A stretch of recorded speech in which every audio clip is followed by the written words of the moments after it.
Hey everyone, I'm going to go over the thematic analysis paper. Some confusion we had there. I want to apologize for that and hopefully clarify what we want you to do. Okay, now I'm in the announcement page here. I just want to clarify what was going on here. I posted what was in the syllabus, but it's just easier to stay in the announcements here. That with this here we have the pop-ups of these ads that are still on my computer. The assignment 7 thematic analysis essentially said very little for you. It talked about the land seed theme, the book of Exodus, and then it asked you to use this thematic analysis worksheet. Now, there was no worksheet like we've been using worksheets. There was a what we call a guide that gives you an example of Genesis 1 to 3. That's a little bit misleading, and here's what I want you to do. Now that guide, I'm going to pull that up just so you know what it is. Yeah, okay. Here's that thematic analysis guide.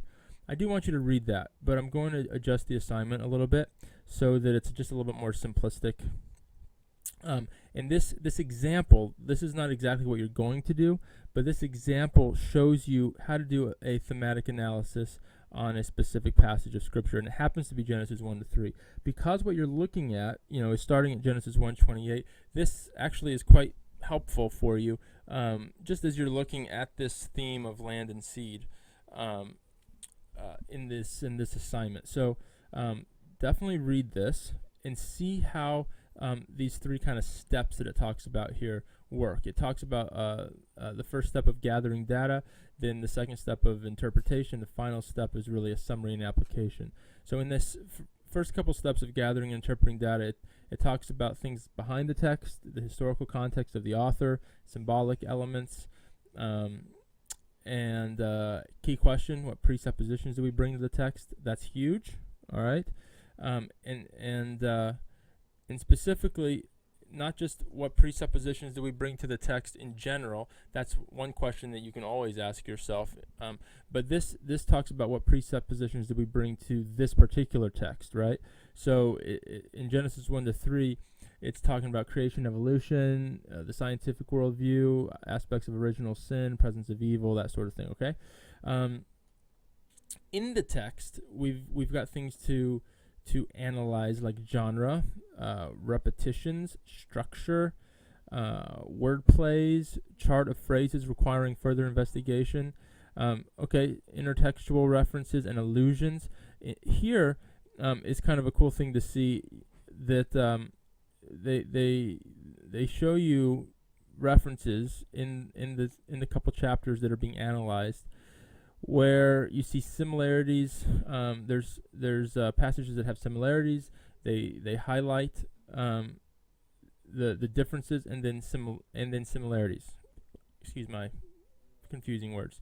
So here you see God saw that it was good. That was in those verses at the end of each day, right? And then Genesis 3:6, and the woman saw that the tree was good for food. Okay, and then you have phrases that are different. But from the tree of the knowledge of good and evil you shall not eat from it, for in the day you eat from it you will surely die. So you see differences there in relation to from any of the trees of the garden you can eat. Just giving you an idea of how you could look at the intertextual. That just means within the passages or the chapters that you're analyzing. Here it would be Genesis 1 to 3. What references within that passage you're looking at can you look at to compare similarities and differences? Okay, then we're going to look at things outside of that passage, meaning here are the verse or topic referenced in those chapters, and then here outside of that are things that have some significant connecting points, right? So Genesis 1:1, Proverbs 8:22 connect both wisdom and creation. Genesis 1:1 and John 1:1. In the beginning was the Word, and the Word was with God, and the Word was God, right? So it talks about the Word's role in creation. So this can be, you could spend a lot of time doing this, right? Sometimes it's easier than others, but when you can just rattle them off the top of your head and think of things. Sometimes you got to do a lot of research to find some connecting points. But the point is this gives you an idea of what that can look like in this particular passage of Genesis 1 to 3. All right, so I'm not actually going to have you do that exercise because we're looking at Exodus, the book of Exodus, really, and then we'll look at Numbers a little bit from your fee reading, and that's just going to be way too much work. Okay, so this is what we're going to do. All right, and by the way, so originally what you were going to do is just take that outline and you were going to break it into an outline like this. So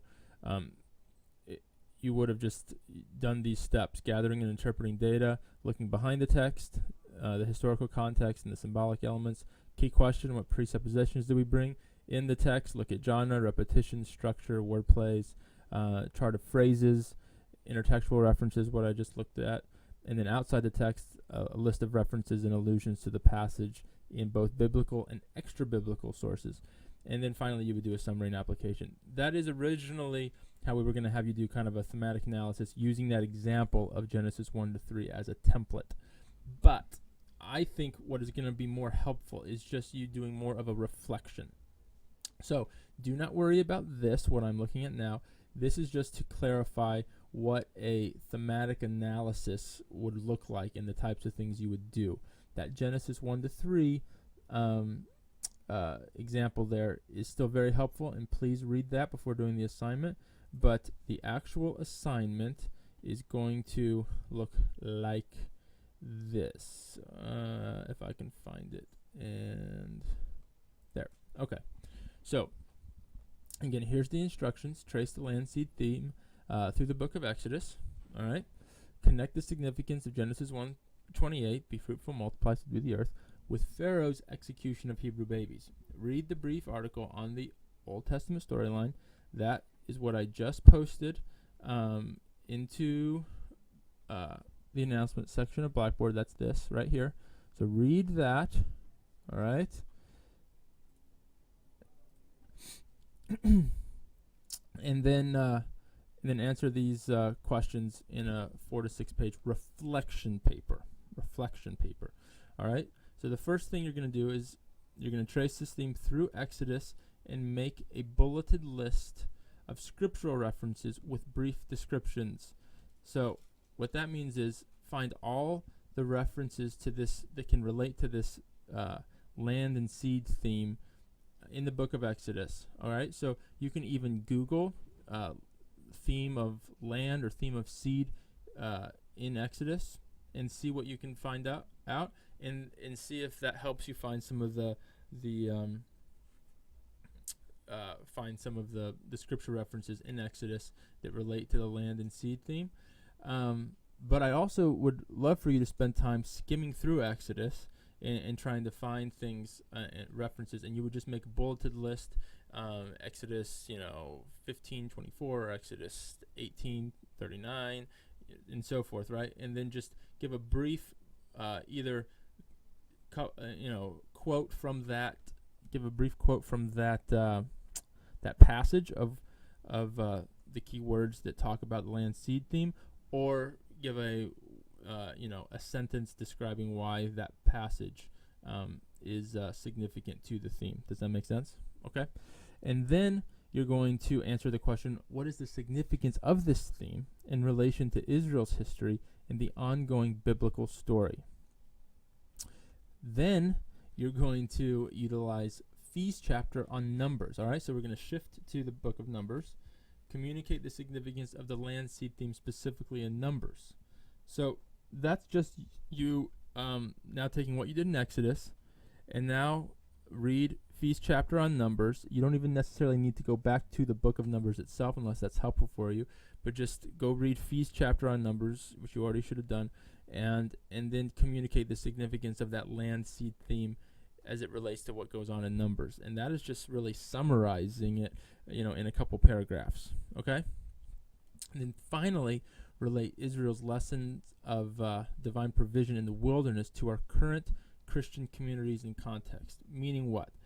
All right. Israel ultimately learned some lessons relating to God being a God that provides, that fulfills His promises, and they learned that in the wilderness. Well, some of them did, right? That was the whole purpose of the wilderness experience, right? So, what we want to do is we're applying that to our current Christian context and communities. So, those lessons that Israel learned, how are we supposed to implement that into our current context here as Christians in the 21st century? Okay, so that again is a reflection.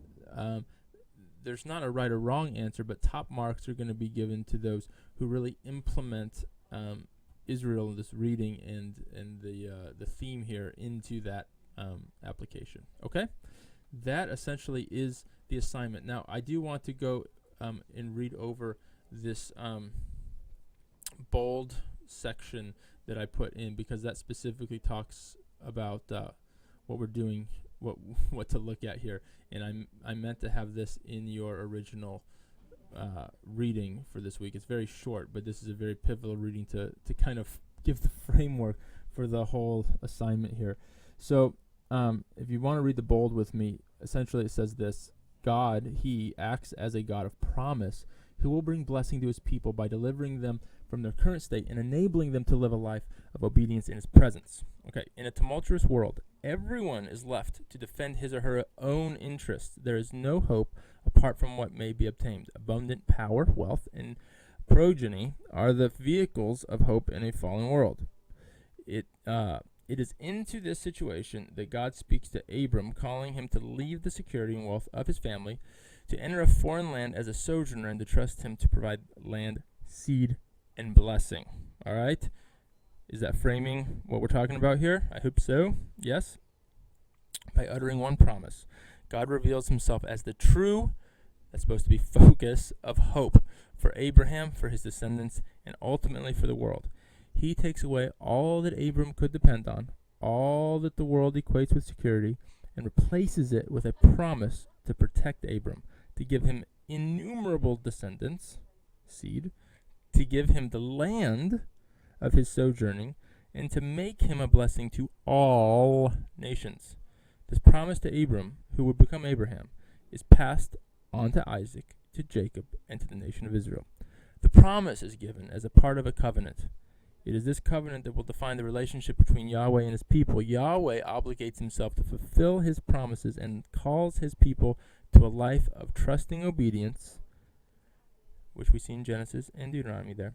Throughout the ancestral narratives, Yahweh reveals that He is willing and able to fulfill His promises while His people struggle to obey His commands, statutes, and laws.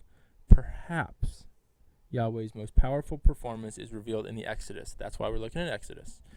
Israel then finds itself enslaved under the oppressive regime of Pharaoh. Enter the Pharaoh piece. Pharaoh's order entails the production of bricks without straw in the name of the empire. The people of Israel serve at the behest of a tyrant, a despot whose power rests in his ability to control his subjects and whose prestige is measured by worldly wealth. This man and his order stand in opposition to the order of Yahweh. There is no worship of Yahweh under Pharaoh. There is no rest. There is no justice. There is only death, tyranny, and deprivation. Pharaoh's refusal to recognize Yahweh's sovereignty ultimately results in the destruction of Pharaoh and his arm and the redemption of Israel. After delivering Israel, Yahweh must teach the Israelites to live according to a new order. They must learn to rest. They must learn that Yahweh, unlike Pharaoh, governs for the good of His people. God's law, the Torah, is given as a means of experiencing Yahweh. You see how the law can be used for so many other things? It was meant to be a means to experience God Himself. It's the way in which Yahweh is embodied amongst Israel. Through the keeping of the Torah, the world sees true order. It sees that life in the presence, it sees what life in the presence of Yahweh is like. That's huge. Okay, so that hopefully frames this whole concept. And again, what you're doing here is you're tracing this theme, providing the significance in relation now to Israel's history. that reading does a lot of that, right? But I want you to put this in your own words, use your own insights from reading Exodus, and then tie that into your reading for Numbers.